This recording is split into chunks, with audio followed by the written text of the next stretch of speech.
Hello my queens, it's Dana Persia. Welcome back to my channel. This is where you get the real deal on real beauty. Don't forget to subscribe and ring that bell if you want to get notifications each time I post a new video. Here is where you get the real deal on beauty. If you want to learn all things beauty and bridal, hair sometimes, makeup, skincare, this is where you should come. I've been a professional makeup artist for over 20 years and I know brides. So today is Wedding Wednesday, and I wanted to talk about how your makeup is going to stay all day. I've been doing this for a really long time, and I have perfected it, and so have all of the artists with Beautiful Brides Philly, which is my company located in Philadelphia. We've served over 2,000 brides and party members, bridesmaids, moms, flower girls in the last 10 years. So if you want to learn all things about bridal, this is where you come. The biggest question that I get from my clients is my makeup and hair going to stay all day? Well, this is what I can say. I cannot guarantee anything. I always preface this question by saying, I have no idea how your skin and today we're actually just going to talk about makeup. We're not going to talk about hair. That's going to be another video. But all of my artists and myself have perfected the products and the tools and the way that you use them in setting sprays and primers to make sure that your wedding day makeup from very early in the morning till nighttime when you're on that dance floor, it's gonna last. If I can't get your makeup to last, nobody can, because I have tried and tested what products work and which ones do not. I am going to go through kind of an overview of how myself and the artists at Beautiful Brides Philly are going to do your makeup in such a way that you may only have to touch it up maybe once or twice. I'm going to go through this kind of start to finish what we do on your face and how we make sure that everything's going to stay put. And then along the way, I'm going to make suggestions for things that you should actually keep. So grab a pen and a piece of paper because you want to take some notes, because if you're getting married in the near future, and even if you're not hiring us for hair and makeup, you want to make sure that your artist can do all these things, and I'm sure that they can. Any professional artist is probably doing the same things that we're doing, but we do them a little differently. And also I'm going to make suggestions on what to put in your own personal makeup kit. It's very important to have even a little makeup bag that has a couple of key items in it. So today we're talking about wedding day makeup. Now, sometimes we start as early as 6:30, 7 o'clock in the morning, and we're doing, the first girl at 7:30. Every 45 minutes, we're doing another bridesmaid or a mom. So some people have to go first, and they always say to me, is my makeup going to last all day? And I'll say, listen, I'm going to get your makeup to the point where you're going to have to touch it up once or twice. And before we leave where you're getting ready, whether it's a hotel or your house, we're going to touch everybody up. We're going to give you a few final touch-ups. So the first thing the most important thing is you want to talk to your client. I need to find out, what kind of skin do you have? Do you have oily skin? Do you have dry skin? Do you have combination skin? Because I'm just meeting everyone except for the bride who's already had a trial run. I'm just meeting you for the first time. Do you like wearing makeup? How much makeup do you normally use? Can you show me a picture of what you like? And we'll figure out the look probably within the first 5 minutes of our conversation. So depending on what type of skin the client has, you have to start with a primer, right? Someone says they have oily skin and makeup never stays, you start with a mattifying primer. If someone says that they are dry and flaky and you can see that their skin is flaky, you start with something a little bit more hydrating. So the primer that you use is most important. After I prime the skin, I let it settle in, and then I start building the face. First thing that I do on my clients, we start with concealer. So this goes under the eyes. And again, I make sure that I'm using professional products, sure the concealers are good for the person's eyes and are not too drying and not too creamy. So using the right concealer is key. Of course, foundation is next. So I use all different kinds. Applying foundation with the proper tools is key. I'm not really using my fingers that much. Tools are key. So if you want to see my video on which brushes to use and how to use them, that's right here. You want to make sure you use the right tools, because that really determines how the makeup is going on your face. So you want to use the right tools. So now we're moving on to other things, blush, bronzer, all of that is you build upon the foundation. So you're building the makeup application from the skin upward. And I always start with face first. I know some artists start with eyes first.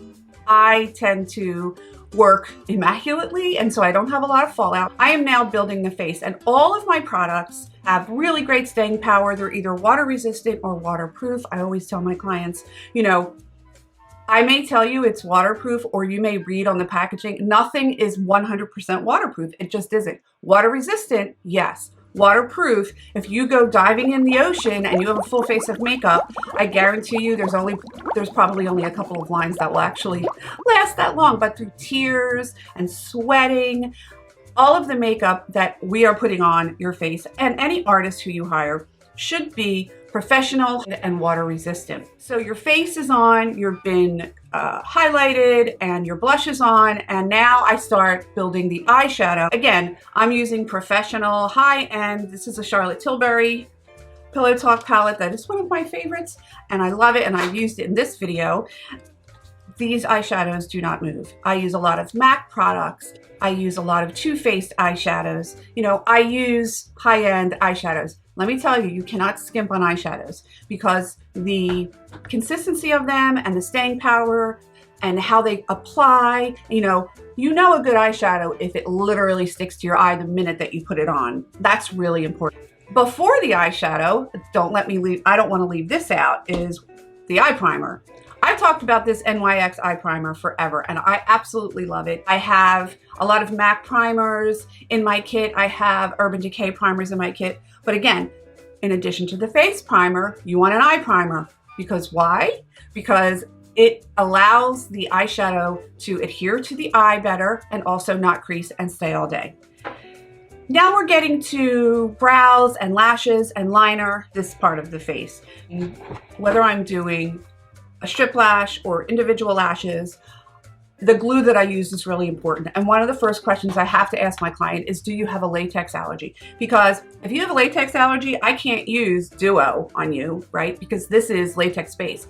And a latex-based glue is obviously better because latex repels water and therefore repels tears and crying and sweat. So I would say 98% of my clients, we use a latex-based glue, and the rest get to use a non-latex-based glue, which works almost as good. And I may even give them a glue to take with them, because if a corner lifts, you know, they could take this with, and these are great because they have little brushes on the end, so they can just pop this into their cosmetic case.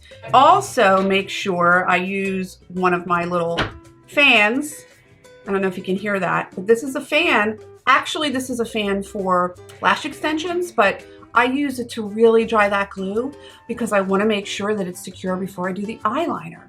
So these are all steps that are so important to making sure that your makeup lasts all day. While the lashes are sort of setting, I fill in the brows, and I usually just use a powder, brow powder. I really like the way they sit. They're very natural. Occasionally I'll use a pencil, but I do like brow powders. If I'm doing a wing liner, I use, my favorite is MAC's Black Track, if they want black, and MAC's Dip Down, which is a dark brown. These two, they do not move, they do not receive. I have used every cream gel eyeliner on the planet, and I find that MAC's brand of gel liner is the best. So if you want a wing liner, then I use a really great cream liner. I rarely use liquid liner because I feel like it's a very harsh look. I think the gel liners look a little bit more elegant and natural. And sometimes I don't use any liner at all to track the lashes, and I just put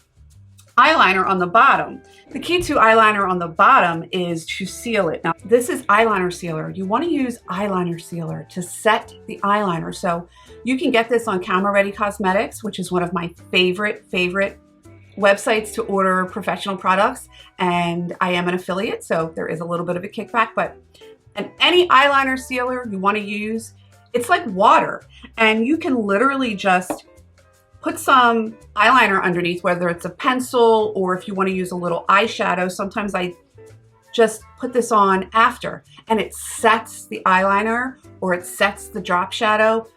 It does not move.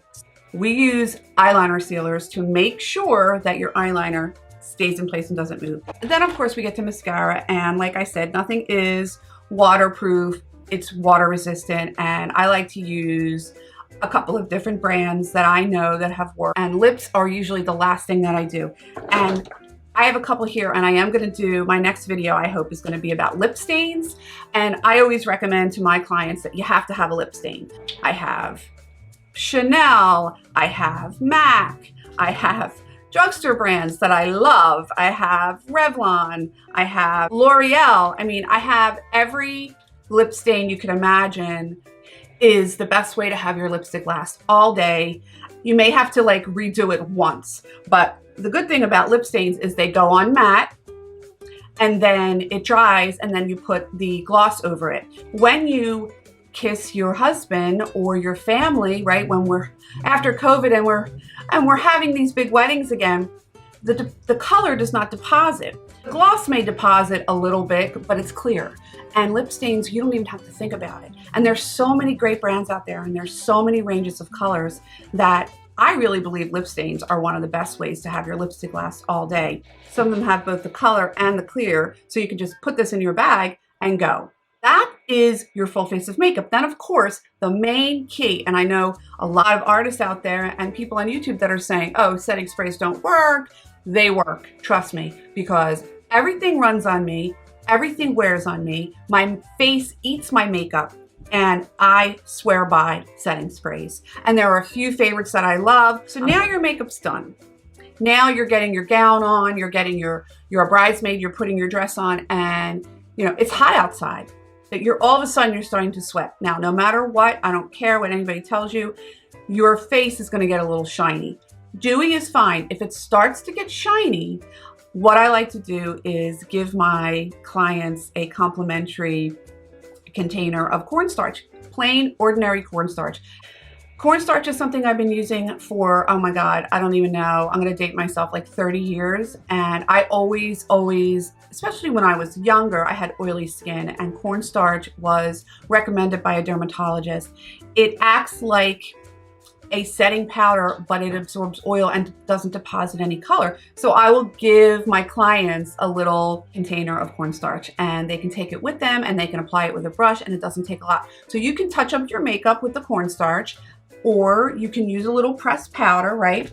You want to make sure in your makeup kit you have a pressed powder, maybe something translucent, maybe something close to the color of your skin. Also, one of the things that's important is when you set your makeup, or when I set your makeup, I always go under the eyes because it helps set and decrease any creasing you might have, and it just sets the concealer, and it helps the eyeliner from not running. So I do recommend to my clients at least have a compact, have your lipstick, right?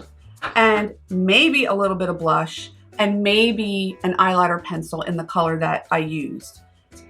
Your lipstick, your powder, your blush, and your eyeliner. That's 4 things, only 4 things that you really need to touch your own makeup. It's not that hard, because what I've done is I've set the foundation, no pun intended, and your makeup's gonna last, I promise you. I just walked you through kind of visually how I do a client's makeup, and we do specialize in brides, so I had to perfect how to make sure that their makeup lasts all day. We are known for this. We are known for making sure that your makeup lasts all day. Well, that's the way that we do it, the way that I do it, and most professional artists in the business who do bridal also do it. There are certain tricks and tools and products that we know work almost 100% foolproof to make sure your makeup lasts all day long, from the time you walk down the aisle till the cake cutting ceremony.